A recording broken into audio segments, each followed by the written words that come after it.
Le mot fiabilité renvoie à deux notions, la fiabilité de la transmission et la fiabilité de l'interprétation, qui sont deux opérations complètement distinctes. Vérifier la validité de la transmission d'une révélation est une chose, vérifier la fiabilité de l'interprétation du contenu c'en est une autre. Mais pour esquisser la réponse à cette double question, j'aimerais commencer par un point dogmatique, métaphysique et théologique sur la notion de la révélation, qui est le point commun des traditions monothéistes, du judaïsme, du christianisme et de l'islam, puisqu'il s'agit dans ces traditions d'un Dieu existant, agissant, communiquant et exigeant. C'est-à-dire que sa révélation, c'est un lieu de dialogue et de rencontre. Cependant, le mot révélation peut renvoyer à plusieurs modes de communication divine. Chaque tradition a essayé de définir théologiquement la notion de la révélation. Qu'est-ce que c'est que la manifestation de Dieu dans l'histoire et dans le monde des hommes? C'est le point fondateur des textes. Parce qu'à l'origine, c'était le verbe, puis l'écrit. C'est vrai que dans la tradition chrétienne, le verbe s'est fait chair, et donc la révélation, c'est Dieu lui-même. L'évangile, ce n'est pas la révélation, c'est Jésus qui est la révélation. Alors que pour le Coran et la Torah, il s'agit du verbe de Dieu qui s'est fait écrit. Là aussi, pour les musulmans, ils n'ont pas de problème à admettre que Dieu, le Verbe de Dieu, s'est fait chair, c'est-à-dire Jésus, puisque dans la tradition musulmane, Jésus est le souffle de Dieu, l'Esprit de Dieu, il est né de Sainte Marie sans contact charnel avec un homme, et donc sa naissance est miraculeuse à cet égard. C'est le Verbe de Dieu qui s'est fait chair par création et non pas par engendrement. C'est la petite différence qui existe entre la définition de Jésus dans la tradition chrétienne et dans la tradition musulmane. On est d'accord sur le passage évangélique, mais ce n'est pas la même interprétation. En vérité, les musulmans, ils ont fait avec le christianisme ce que le christianisme a fait avec le judaïsme, c'est-à-dire il tire sa légitimité de l'Ancien Testament. On dit que l'Ancien Testament, c'est un évangile latent. Les musulmans disent la même chose. Le Coran de l'évangile, c'est un Coran latent, puisqu'il s'agit d'un seul Dieu à l'origine de tout ça. Donc il faut à un moment donné trouver une cohérence. Donc lire l'Ancien Testament à la lumière du Nouveau Testament et lire le dernier testament pour les musulmans, qui est le Coran, lire le Deuxième Testament à la lumière du dernier testament, qui est le Coran pour les musulmans. C'est ce qu'on appelle l'intertextualité.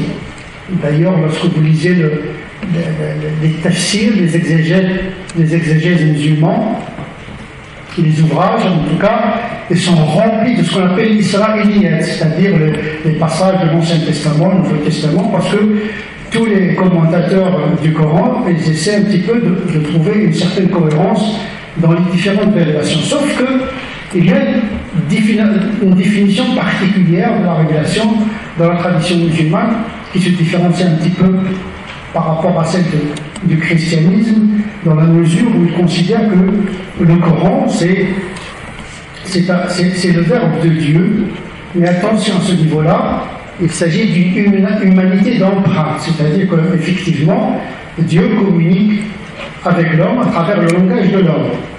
C'est Dieu qui vient, mais pas ontologiquement, c'est pas l'essence qui se déplace, mais c'est le Verbe. Mais le Verbe n'est pas Dieu, et l'écrit n'est pas le Verbe. Et donc, quand les musulmans travaillent sur le Coran, ils travaillent ce qu'on appelle l'herméneutique de la trace. D'ailleurs, le Coran parle des signes. Dieu ne se révèle pas, il indique un sens. C'est à la raison de suivre justement l'orientation de la pensée par l'ayah, par la révélation, car la révélation n'est pas un dévoilement, c'est une orientation de la pensée. Donc le Coran, c'est un point de départ et pas un point d'arrivée. D'ailleurs, le Coran ne prétend pas détenir toutes les paroles de Dieu. Il y a beaucoup de passages dans le Coran qui indiquent que les paroles de Dieu sont infinies. On ne peut pas réduire toutes les paroles de Dieu dans le Coran. C'est une absurdité, aucun musulman ne le dit. Dieu a parlé avec Moïse, avec Jésus, avec les prophètes, il parlera. Dieu n'est pas muet, c'est-à-dire après la clôture de la révélation coranique, Dieu n'est pas devenu muet. Et donc, au-delà du texte, il y a le métatexte, c'est-à-dire l'auteur, et c'est très important parce que d'abord, le Coran informe d'abord sur Dieu. L'objet premier de la révélation, c'est d'informer sur Dieu. Déjà, de quel Dieu s'agit-il? Est-ce que c'est un Dieu qui s'incarne ou c'est un Dieu qui communique à distance? Quel est l'acte d'amour de Dieu? Est-ce qu'il passe par l'incarnation ou par l'indication? Est-ce qu'il part par le dévoilement ou bien par un langage qui indique et qui voit en même temps pour laisser une marge de manœuvre à l'homme?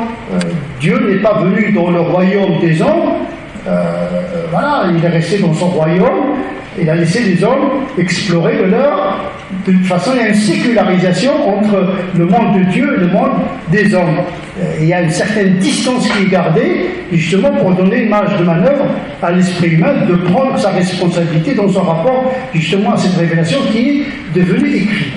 D'ailleurs, les musulmans, ils distinguent entre la parole ontologique de Dieu, c'est-à-dire la parole intérieure de Dieu, et son expression, les ibara. Quand il est en arabe, c'est le Coran, en hébreu, c'est la Torah, l'évangile en araméen à l'origine. Et donc voilà, donc, à ne pas confondre la parole intime, intérieure de Dieu qui n'est pas humaine et son expression dans le temps et dans l'histoire. Donc le Coran, il a une dimension historique. Le langage, c'est un langage arabe, sauf que le style est divin. Contrairement à la tradition du prophète, la Sunna, qui est la deuxième source scripturale, qui est une inspiration de Dieu et d'expression humaine. Le Coran, il est d'origine divine et d'expression et de style divin. C'est pour cette raison qu'on dit que le Coran est la parole incréée de Dieu, dans le sens où l'origine c'est le sens de Dieu, mais ce verbe n'est pas Dieu. Le verbe était avec Dieu, comme dit le passage de l'évangile de Jean. Il était avec Dieu, mais il n'était pas Dieu. Mais ensuite, il dit le verbe est Dieu. Mais en vérité, c'est une question d'interprétation. Le problème en vérité de la falsification dont parle un certain nombre de musulmans, ce n'est pas tant le texte de la Bible, de l'Ancien Testament ou le Nouveau Testament, c'est la question de l'adultération du sens, c'est-à-dire qu'il y a une erreur, ce qu'on appelle une erreur herméneutique, une erreur d'interprétation, un égarement dans l'interprétation. Mais l'homme a le droit de commettre une erreur. Par contre, il a l'obligation de chercher la vérité. Avec Dieu, il n'y a pas d'obligation de résultat. C'est-à-dire pour Dieu, l'erreur herméneutique, l'erreur dans l'accès à la vérité est excusée. Là, je travaille sur la question du salut des hommes au jour du jugement dernier. On peut s'égarer, on peut se tromper, on peut être incroyant par ignorance ou par erreur. C'est excusable auprès de Dieu. Ce qui est demandé, c'est de chercher la vérité. On peut se tromper. C'est-à-dire que même si on a la vérité, c'est-à-dire le Coran, on cherche la vérité dans la vérité, puisqu'il ne s'agit pas d'un dévoilement du sens total de Dieu. C'est dans cette épistémologie de l'humilité où doit se trouver le théologien qui essaie de comprendre l'Ancien Testament, le Nouveau Testament et le Dernier Testament pour les musulmans qui est le Coran. Il faut trouver une certaine unité. Mais ça ne veut pas dire que dans la transmission, il n'y a pas ce qu'on appelle l'interpolation. C'est-à-dire que le narrateur, il peut introduire son interprétation. Quand on transmet une information même divine, il y a un risque d'interprétation. C'est pour cette raison que le Coran il est appris par cœur. Alors que la tradition du prophète, on peut transmettre le sens.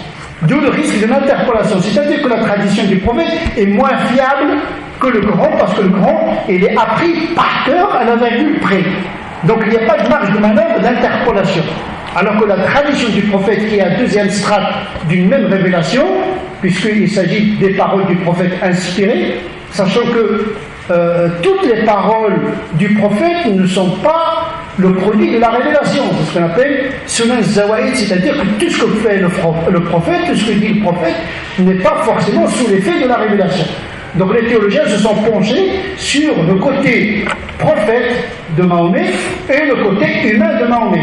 Voilà, ce qu'on appelle la séparation des ordres dans les comportements du prophète. Et donc, Pour les musulmans, le Coran il est fiable 100% parce qu'il est transmis par le biais de tawatur, transmis par un nombre considérable de narrateurs de génération en génération, de manière à exclure toute erreur. Ce n'est pas le texte en vérité, ce n'est pas l'écrit qui garantit cette fiabilité de la transmission, c'est l'oralité. Jusqu'aujourd'hui, cette transmission est garantie, c'est-à-dire que les gens apprennent le Coran par cœur, des enfants, des hommes, des femmes, de génération en génération. On a le même texte qui est appris par cœur, c'est-à-dire que la garantie est par l'oralité, pas par l'écrit. L'écrit n'est qu'un outil, n'est mot technique qui permet d'accompagner l'oralité du texte. Puisque le Coran, c'est d'abord une parole. Et donc les musulmans se fient plus à la transmission orale qu'à l'écrit. La tradition du prophète n'a pas le même statut que le Coran. C'est une source subordonnée au Coran, c'est-à-dire on interprète la tradition du prophète à la lumière du Coran. Quand il y a une contradiction, on sacrifie le hadith, on le considère comme apocryphe ou qui n'est pas authentique. Donc il y a toujours un travail intellectuel, c'est-à-dire que la vérité est donnée, mais elle est cherchée en même temps. C'est ça qui fait que la théologie se développe, l'herméneutique se développe, il y a l'approche rationnelle, l'approche mystique. Les musulmans, ils ont fixé le Coran une fois pour toutes, sachant qu'il y a des variantes qui n'ont pas été retenues, mais ils étaient obligés quand même d'unifier, les compagnons du prophète étaient obligés d'unifier les musulmans autour d'un texte. D'ailleurs, ils ont hésité à un moment donné, est-ce qu'on doit l'écrire ou non, etc. Et tout est un débat chez les primo-musulmans, est-ce qu'on doit écrire le Coran, puisque le prophète ne l'a pas fait. Bien sûr, le prophète ne pouvait pas le faire parce qu'il recevait encore la révélation. Il avait des scribes, 27 scribes qui écrivaient fragment par fragment, puisque le Coran était révélé pendant 23 années, ce qui a permis son assimilation, son apprentissage par cœur, mais à côté de là, de cette transmission orale, il y a des scribes. Ce texte, il a subi des métamorphoses, c'est-à-dire que chaque année, le prophète remanie le texte sous la direction de l'archange Gabriel, puisque l'archange Gabriel, c'est le médiateur céleste entre Dieu et le prophète. C'est-à-dire que le Coran n'a pas été reçu par le prophète directement de Dieu, il n'a pas entendu Dieu, mais il a été en contact avec l'agent céleste qui est l'archange Gabriel. Il y a toujours cette médiation entre Dieu et même le prophète de l'islam. En tout cas, pour les musulmans, le Coran, il est considéré de manière unanime qu'il est fiable authentiquement. Le problème, c'est dans l'interprétation. Qu'est-ce que c'est que la falsification dont parle le Coran? Tahrif, est-ce qu'il s'agit du tahrif dans la transmission, dans l'interprétation, etc. Ça, c'est... Bon, on peut être... Quand vous dites les musulmans, moi je ne me reconnais pas dans ces musulmans que j'en vous parle, mais je sais que la majorité des musulmans, ils disent que les chrétiens, ils ont falsifié, ils ont gommé, etc., etc. Mais ça, le problème, c'est pas dans le... on peut dire qu'il y a des erreurs, des interpolations, etc., des contradictions même dans le texte. On le trouve dans les hadiths également. Il y a des hadiths qui ont été interpolés, etc., etc. Donc ce qui est valable pour l'évangile est valable pour les hadiths du prophète, qui est quand même une forme de révélation pour les musulmans. Donc en effet, la fiabilité pour le Coran, elle est sûre, elle est certaine même. Une partie des paroles du prophète sont fiables et le reste, il est de l'ordre de l'hypothétique quant à son authenticité historique de la transmission. Nous avons plusieurs recueils du hadith. Selon les conditions d'authentification, les auteurs de ces recueils, ils ont classé les hadiths en fonction de leur degré d'authenticité. Le Bukhari, qui est le recueil le plus authentique pour les musulmans après le Coran, eh bien c'est Sahih al-Bukhari, authentique selon les conditions de Bukhari, qui ne sont pas les mêmes qu'au Muslim, etc. Donc il y a tout un travail d'authentification, de classification, de taxonomie en fonction du sujet, mais en fonction du degré d'authentification, en fonction de la chaîne. Les musulmans étaient obsédés par la chaîne des transmetteurs. On n'accepte pas un texte s'il n'a pas de référence de transmetteur.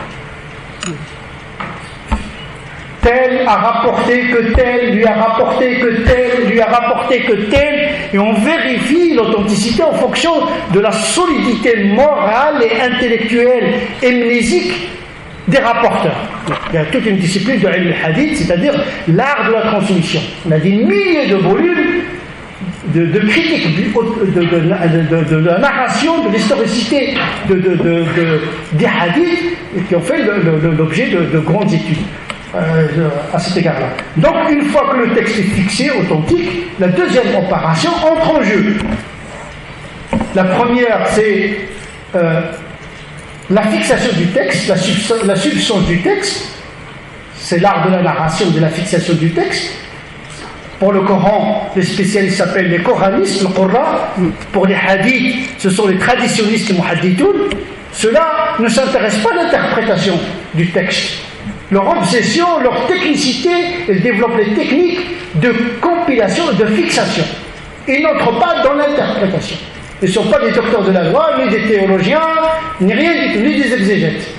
Ils ont développé une mémoire parfois extraordinaire, mais également avec le graphisme rassemblé, donc voilà, compilé. Je finis. Mais une fois qu'on a fixé les textes, maintenant le grand travail commence. Comprendre le contenu. Et là, on a plusieurs doctrines, etc., en fonction de l'intelligence, l'expérience. Il y a l'histoire qui joue également dans l'interprétation, etc. Mais en tout cas, il y a une intertextualité. Les musulmans ne remettent pas, puisque le Coran lui fait le Coran lui-même, il reconnaît qu'il y a des reprises de la Bible. C'est normal, puisqu'il s'agit du même Dieu. Le Coran, le prophète dit, je ne suis pas le premier des prophètes. On n'est pas musulman si on ne reconnaît pas l'Ancien Testament, le Nouveau Testament, de manière globale, pas dans les détails. De manière globale, mais on ne remet pas le principe de la révélation de l'Ancien Testament et du Nouveau Testament. Je vous remercie.